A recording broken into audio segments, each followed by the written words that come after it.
Hello and welcome to Organic World Building. My name is Anthony Vaccaro and I will be your instructor for this 10-week course that will help you create an environment from scratch in the Unreal 4 engine. We will begin this course by getting a better understanding of what an environment artist's role is, how it fits into a production pipeline, and how best we can plan out our space we hope to build. To build a world, you must have your feet on solid ground, so we'll take a deep dive into Unreal's terrain system so that students can build some of the most beautiful environments imaginable. Modularity is key in games, and in an organic environment, that is no different. Students will learn to create modular organic assets such as rocks, trees, and tiling textures that can be used to fill up a large space, while still keeping each asset feel unique and highly detailed. To further grow students' understanding of environments, we will be learning Unreal's foliage system and explore helpful techniques that will draw a viewer's eye around our scene, highlighting what's most important. Students will gain insight in how to incorporate man-made assets with natural assets so that the two blend together while still feeling rooted in reality. Utilizing our details, or lack of details, will help breathe life into our scenes by telling a story that will keep the viewer hooked. To give our scenes that pop that will help it stand out from the pack, we will look into how creating a rich atmosphere with fog, lighting, and particles will sell this as not just a digital space, but a real one. We will wrap up the course by adding final touches to our environments, capturing multiple views of our scene, creating breakdown images, and learning how best to show off your work in your portfolios. I'm excited to get to work with you and see the brand new worlds you all are sure to create. An environment artist's role is to create a beautiful space that pulls the player into a digital world, all the while helping facilitate the design that is in place to move the player along from one objective to the next. An environment artist has to wear many hats to accomplish this job, as there are so many parts to this process of bringing a space from a rough block out a designer gives you to the final art you hope a player has a strong connection to, as if it was the real world.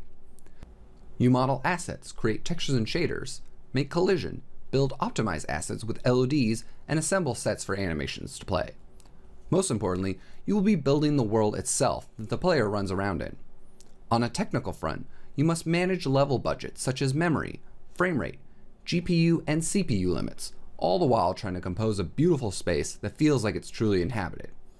It's one of the jobs that deals with such a large array of different departments, as every piece of the gaming puzzle lives in your environment. While your job will primarily focus on art, to be a truly great environment artist, you'll have to master all of these techniques and better your skills at working outside the art department alone. Working hand in hand with designers is key to creating fun, engaging, and beautiful levels. It will be the department that you work closest with throughout the game production. Gameplay is king, as the saying goes, and as an environment artist, it is something you always have to remember and help facilitate with your art. You want your art to help the design, not detract from it. It's very easy to want to just make some over-the-top, gorgeous world that just focuses on the art, but then that's not a video game, that's just a portfolio piece. But don't worry, for these next 10 weeks, we'll be focusing on making that over-the-top, gorgeous world, as that's what this class is all about.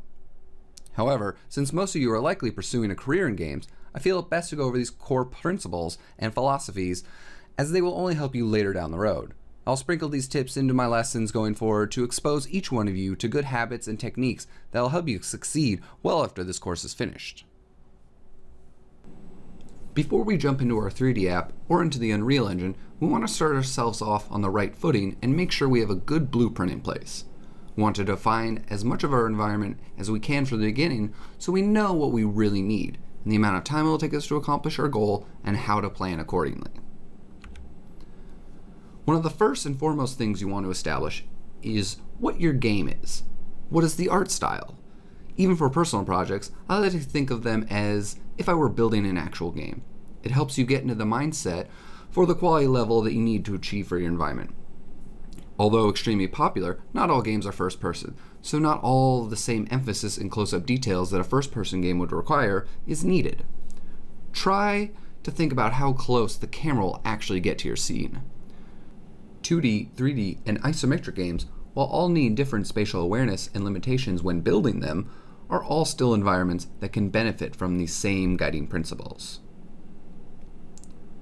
We'll also want to identify our artistic style of our environment that we'll be set in. Are we going for a hand-painted route similar to that of World of Warcraft, or a cleaner, stylized game like that of Overwatch? Do we want to do the most photorealistic game we can, like Battlefield 1, or are we going for a hyper-realistic game like Uncharted, where although many elements are done in a realistic style, Some of these elements, such as color, shape, proportion, are just slightly exaggerated to give a larger-than-life feel. Or do we want to go the very abstract route, like something like Unfinished Swan or Pixel Junk Shooter? Understanding our artistic style will help our reference gathering process. What type of films, games, paintings, and photography we're going to want to search for to help us reach our artistic goal. Next, we'll want to establish a setting for our environment so we can start to understand what the world is we are trying to build and what will help us achieve that look. Where's your environment located? Is it in Egypt, Russia, Los Angeles? Is it even located on Earth, or are we off planet? Maybe it's a different dimension entirely that only exists in your mind. Are there any real-world areas you can draw from? The Witcher 3, for example, while it's a complete high fantasy-based game, draws on many references from the real world, such as the landscapes of Poland and Nordic culture. So while the game is not based on Earth as we know it, the artists are still able to draw on inspiration from the real world to help build their vast and beautiful environments. We also want to think about the time period that our location is set in. This can help us establish what other elements to draw from in our scenes. Are we at the height of the Roman rule where legionnaires are marching the streets of the pristine white marble columns of Rome? Are we far into the future where humanity has reached the heights of being multi-planet species? We could be in present day overlooking the destruction caused by wars from 5 years ago. Determining the time period of our environment will really help us establish what we need for it in terms of asset creation and reference gathering. With timing on our side, next we can determine the culture that is prevalent in this location. If we are in the future, are we in the future of Blade Runner or more something like The Last of Us? Both are set in the future, but the cultural of each differs greatly, leading to far different interpretations of the future and how those people live and interact with the world. Now, you may be thinking about a mostly fully organic environment that is lacking in terms of human or non-human activity, and that's totally fine. The environment you could be striving to build is the open plains of the savanna or the lava fields of the Hawaiian Islands, and you don't wish to have anything but really the land and animals that live there. You might not need to think about the type of people that live there. However, you may want to think about how the animal life lives there and how these animals interact with each other in your environment. A watering hole in the savanna is a great place where many animals congregate and will surely affect the look and type of scene. Adding in these strategic cultural elements to your scene adds a richness and layer of depth that is often left out of many students' work. It entices the viewer to want to know more about the world you have built and the people who live there. This is why you want to think about the culture of the people that live there or that don't live there in the case of an animal-focused scene.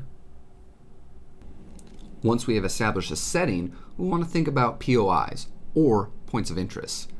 These are key points within a game environment that draw the player in. They tend to be visually striking, have the most amount of detail, be gameplay objectives, and have a centralized focus story around them. Basically, they're cool areas players want to go to. Think of them as different mini-scenes, if you will. They'll help draw the player around your environment. A tank in a dark swamp that has been abandoned and slowly sinking in. A large rock bridge with a beautiful arch creating a visually compelling silhouette, as well as a rarely seen natural phenomenon. A bombed out house overgrown with ivy and fungus. These different POIs will compel the player to move about your scene, explore the world around them, give them a sense that it's a real place rooted in reality, and excited to find the next treasure along their journey.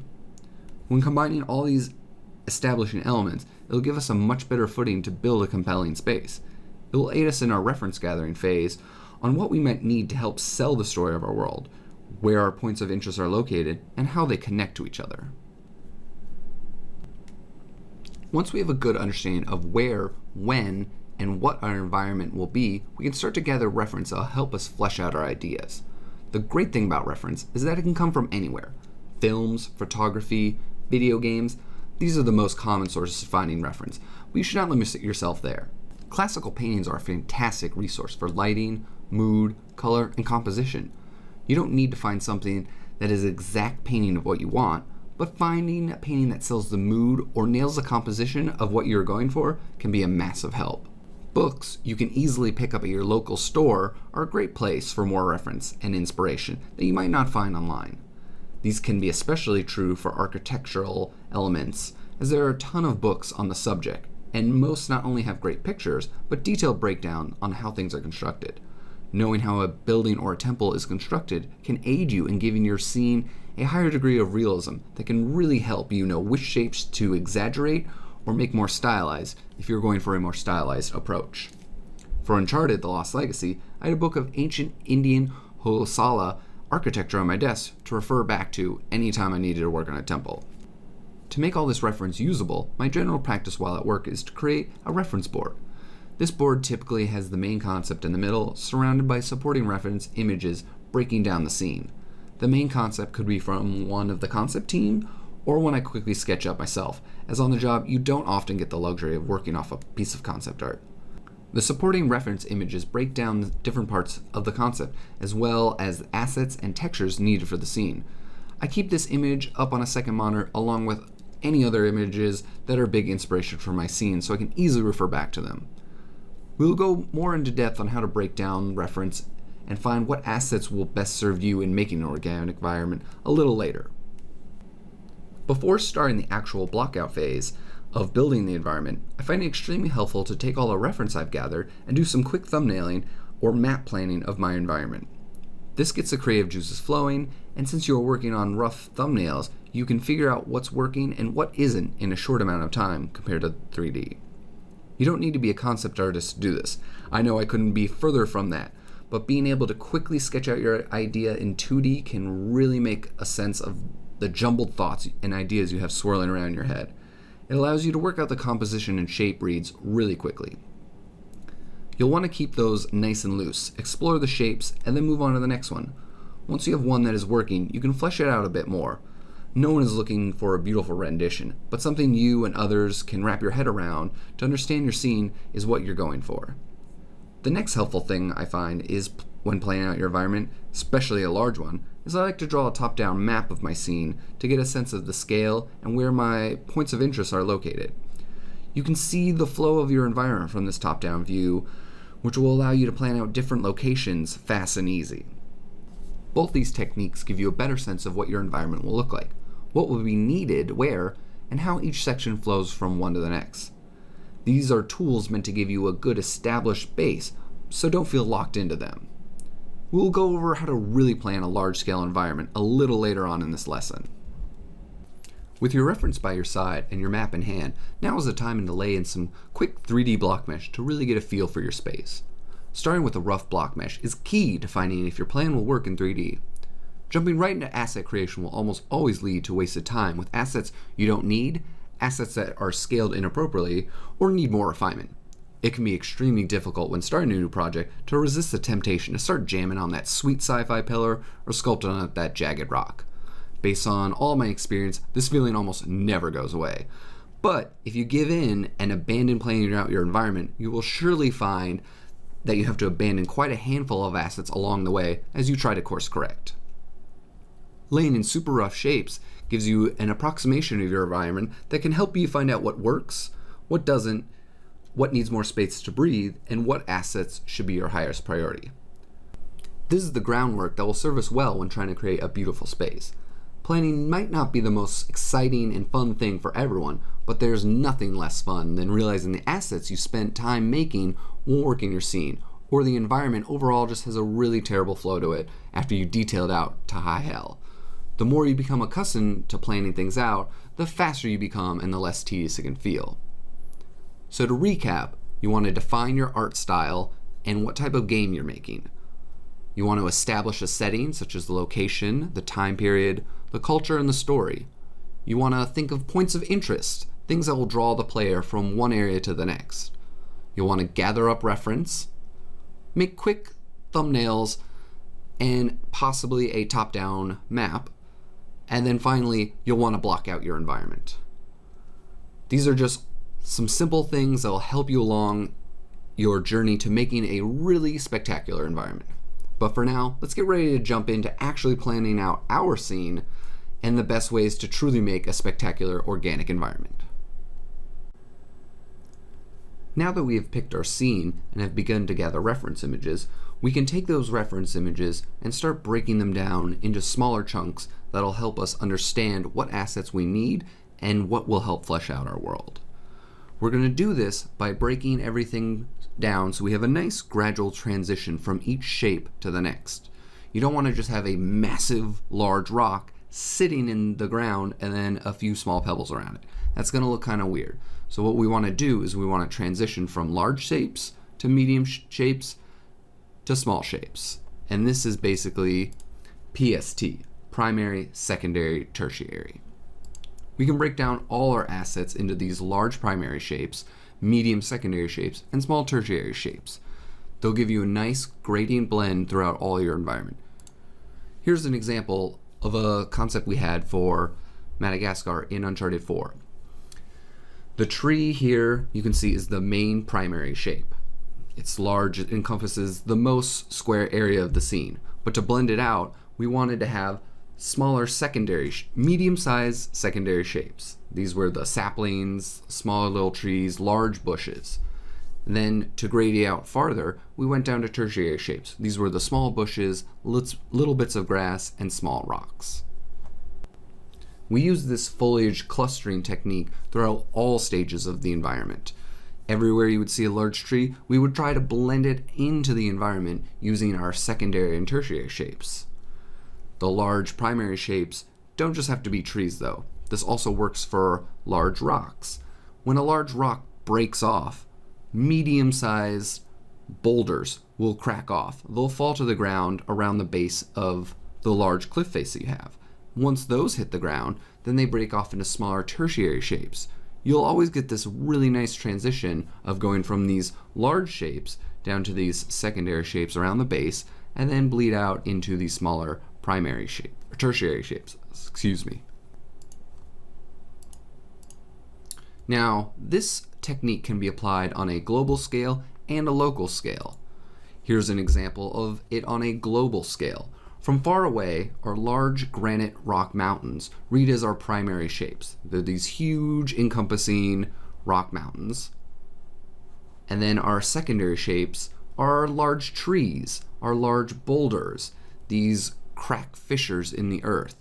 They are the secondary reeds, and they help bleed the environment out. For our secondary shapes, we've got these large boulders here at the base, and these trees that are not only at the base, but they're also on the mountain itself. We also have this secondary shape of this eroded earth along the edges of the mountains where the earth would start to blend away. Now our tertiary shapes happen to be smaller trees, eroded earth even further, smaller chunks that would break off from the large fissures, and little grass piles, smaller rocks on side of the cliffs, especially down near the base of the boulders. For a large scene like this, we can easily see how we can break up any section into a large shape, like this mountain, a secondary shape, like this large boulder, and then a tertiary shape, like these small rocks here. Now this also can be applied to a more localized scene. Here we can see that our main rock is our primary shape. Our secondary shapes are these bushes and this big grass clump here. And our tertiary shapes are these small little pebbles and little grass tufts in the ground. Taking a look at the scene on the right, we can see that this principle can be applied not just to organic environments, but also to the man-made assets we have in our world. Here we have the table, which is our large primary shape. We have our secondary shapes, which are these dead soldiers or, drunken pirates. We have another secondary shape, which is these large collection of alcoholic beverage bottles. Now, even though they are a small bunch of items, clumping them together will create a larger secondary shape. So you want to think about that as well. It's not just based on the asset size, but how they're clumped and grouped together. If a bunch of small assets form a large shape, that's still going to read as your secondary shape. And then the tertiary shapes are these little plates, little goblets here on the floor, little bits of debris and everything. Here we have two very different scenes, one an organic scene and one a more man-made scene, and yet both the principles of primary, secondary, and tertiary shapes can apply to both of them. And we want to think about this for when we're gathering our reference. We want to look for items that will help us break down into our large, medium, and small props. Let's begin the process of actually breaking down some of our own reference that we've collected to build our scenes. Now, the scene I've chosen to make is one based off a snowy / springtime Yosemite.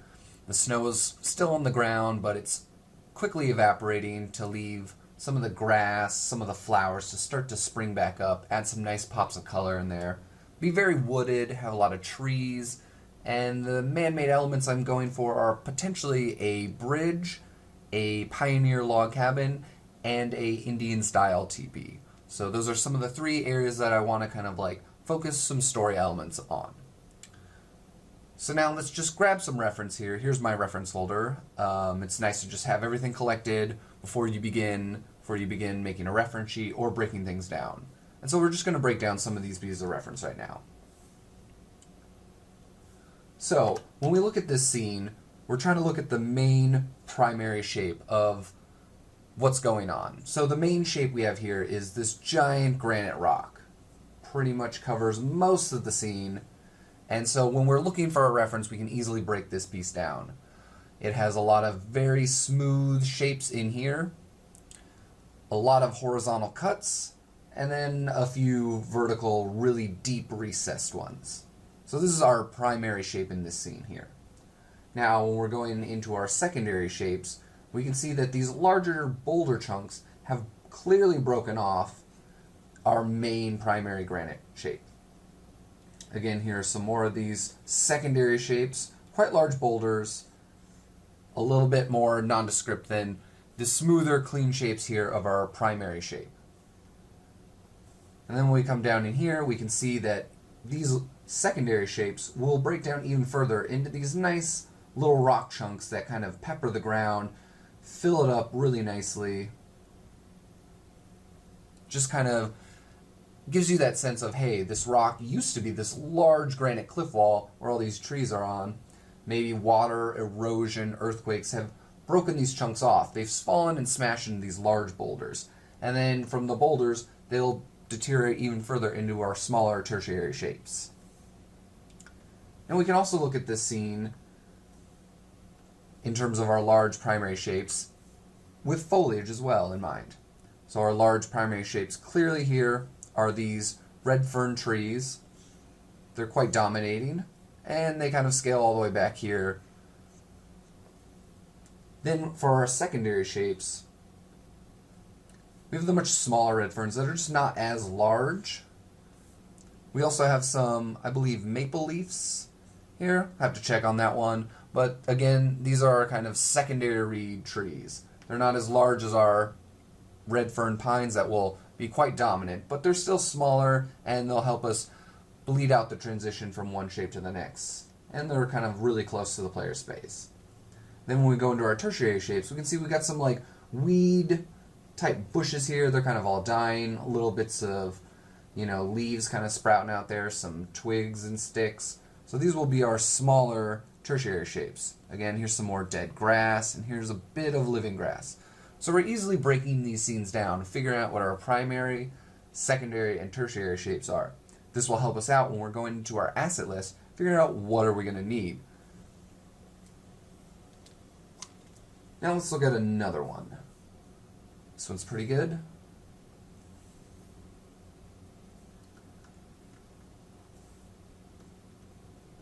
So again, we can see our primary shapes, big, huge red fern trees. So these are clearly pretty important to our scene. We're going to want to definitely focus in on these for our environment project. Now we can see for secondary reeds, we have these kind of like pine trees here. They have no branches on them. They're just basically dead twigs, really big twigs, whereas our red ferns are evergreen, so the leaves are always going to stay on there. And that's one thing we're going to want to take note of. Again, our secondary reeds here don't have any leaves on them anymore, so they're just the skeleton branches, but they're a nice transition from our large primary shape down to our secondary shape, and then eventually down into our foreground area that the player potentially could be walking around. We also have this fallen log here, which I really like. It's a really cool story element, and it's a really great secondary read as well. Now, the great thing about this is that when we're building our primary shape, such as our red fern tree, we can easily utilize the asset that we already made for this tree, chop off the top half, remove a bunch of the branches, and turn it into this secondary shape. That'll save us a bunch of time. So we're getting a lot of mileage out of one of our primary reads. Again, this is why you want to kind of break down your primary shapes. This also can be seen, once again, with these smaller red fern trees. Now, they're definitely clearly adolescent trees, eventually going to grow up to be the same size as our primary shape, but we can utilize our primary shape and just lop it off in the middle and easily, with just some slight additions to the trunk of it, turn it into a really nice secondary tree. So again, great primary shapes here with these red ferns, secondary shapes of smaller red ferns, a fallen over just tree trunk of red fern, and then these pine trees here in the background. Now for our tertiary shapes, while this image doesn't have any foliage that can really easily be seen, we still have like a lot of really nice little rocks in here that make up these really cool little rock piles. And so these are things you want to think about, like, oh, okay, I could easily make, this small little rock clump fairly easily and just rotate it around to cover up most of this kind of square footage area, which is something like this. And again, you move this back here, and again, you fill up all these little rocks that seem to be broken out there. So again, we want to figure out what our assets are going to be used for and how we can use them and utilize them throughout our scene. Now, since I'm going to be doing a snowy scene, I'm definitely going to be having some snow clumps. And so here you can see these nice secondary reads of these medium to large size snow clumps. That'll be great for the scene. And then again, we have a smaller one that can easily be peppered in throughout. Throw them in here and here. So again, we're just trying to break things down, figure out what our reference can be, and how it can help us achieve the goal we want to. Now, this topic doesn't just apply to organic assets. Here, we have a painting of a pioneer log cabin, and I can easily, again, break this down. So again, our primary shape is basically just the log cabin itself. It's got a really nice shape, a really good read, and can be broken down into further elements. Our secondary read is possibly this little wind chime thing here. I don't really know what it is, but it's kind of cool.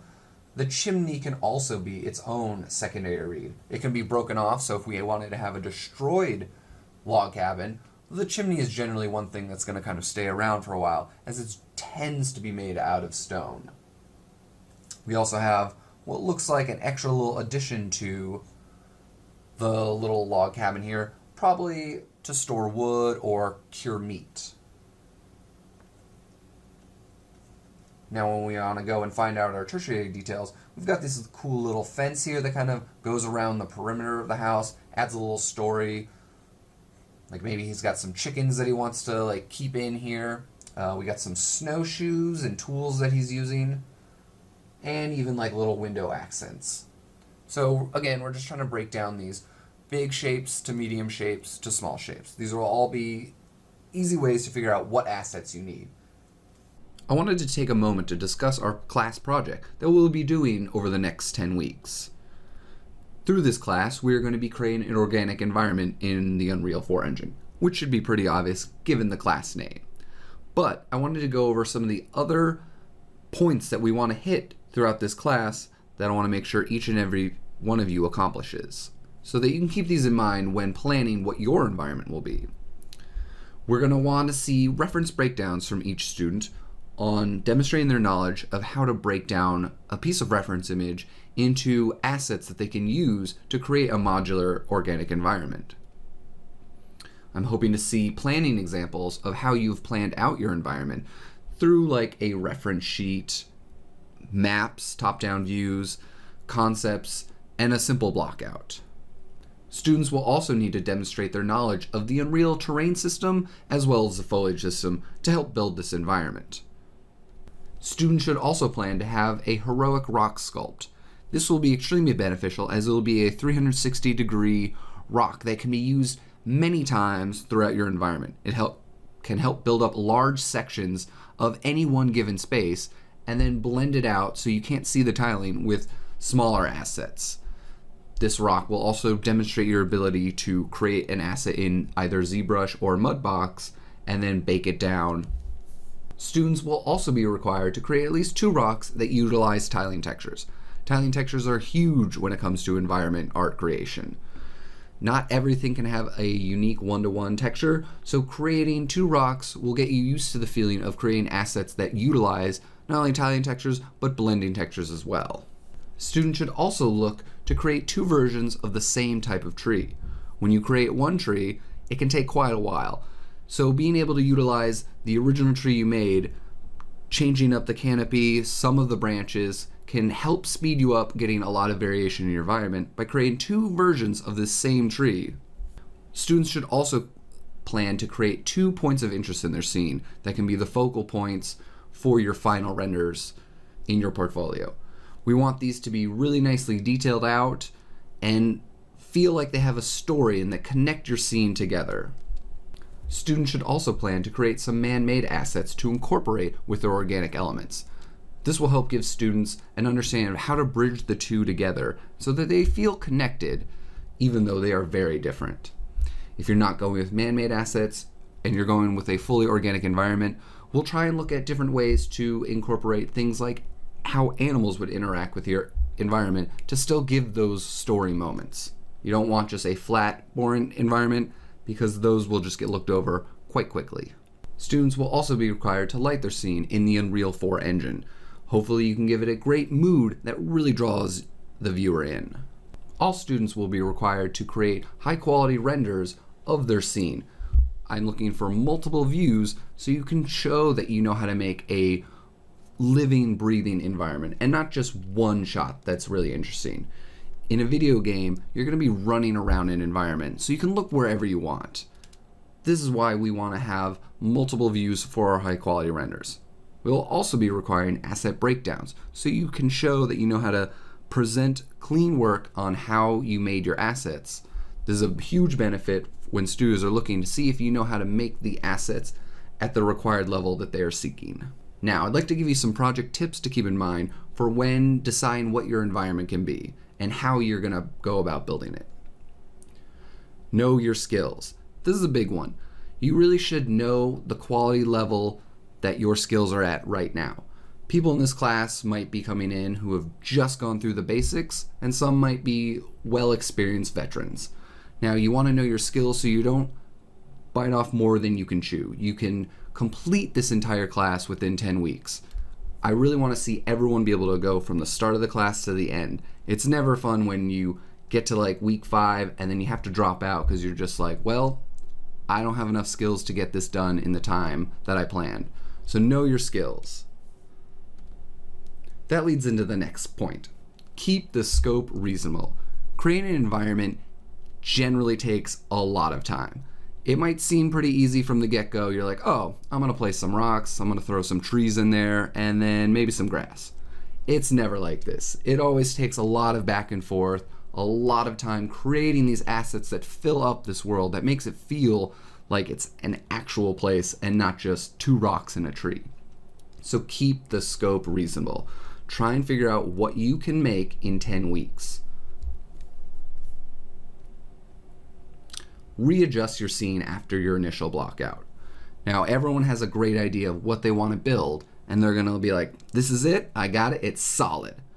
Then you go to your block out and you're like, this isn't working too well. Some of these things are a little bad. Maybe I need to rethink my entire plan. And that's okay. If you need to, this is the best time to do it. You're not locked into anything yet, you haven't created a ton of assets, and readjusting here will be much smoother than trying to readjust later.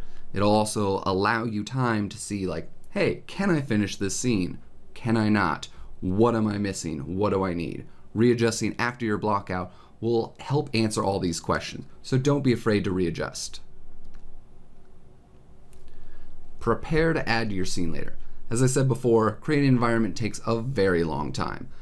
Now, 10 weeks is actually not a lot of time to make an entire environment. If you look at some of the work I've done for like Uncharted 4 or Uncharted The Lost Legacy, those environments were spent over the course of generally a year. Granted, we were working on other sections as well, but to get a scene up to this quality can take months at a time. So make sure that you're going for quality assets in there and then you get the main picture done so that later on you can go in and add those extra little details that'll help really set your scene apart. Don't get caught up in sculpting for days. This one can get even the best of us. You get into your sculpting program and you're like, all right, I'm gonna make this awesome rock. And then 2 days later, you're like, I am still sculpting this one rock. Watch out for that. Try and set yourself a time limit of how long you should spend sculpting something. Now, if you're working like a character, well, those can take days, but anything for an organic environment, generally you don't want to be spending days at a time sculpting. If you are, you're probably wasting some time. Keep man-made assets small. Now, we want to bring man-made assets into our environments as they can give a lot of great storytelling moments. We want to be able to understand how we're going to incorporate these man-made assets into our organic environments. But we don't want to get caught up in trying to create a huge, large city that is unmanageable and infeasible to do. So you want to keep them small. Keep it like a small little gate, a burned down house, maybe just like the outer frame. Small things that will help draw story elements to your scene, but not take up all of your time to actually build. Reuse quality assets from previous projects. Now, this is a huge one. It's used all the time in the video game industry. Once we make a really nice set of grass, I'm not going to remodel this set of grass every time for every new game. If it's up to the quality level that I need, I'll just reuse it. Sometimes I might just retexture it or maybe adjust the model slightly. If you have assets that are of good quality and you can use in your previous project, this can really speed up the time to actually build a large-scale environment. Now, the key is good quality assets. If these assets are really weak, then you don't want to use them. The reason for that is redoing them can give you better knowledge on how to build these assets better. But if they are at a high quality, the amount of knowledge you'll gain from building these assets again and again is relatively low. That way you can spend time focusing on something new. Quality over quantity. This is a big one, and another reason to tie it in to keep the scope reasonable. You want a quality environment, not a massive one. It's easy to just get caught up and be like, oh, I'm gonna make this huge open world that everything can happen, but then everything feels really cheap and chintzy. Nothing has a lot of detail, nothing has that quality that you would see in a AAA game. We want quality environments here, not really big environments. So remember, just focus on something that you know you can do in the set amount of time. Really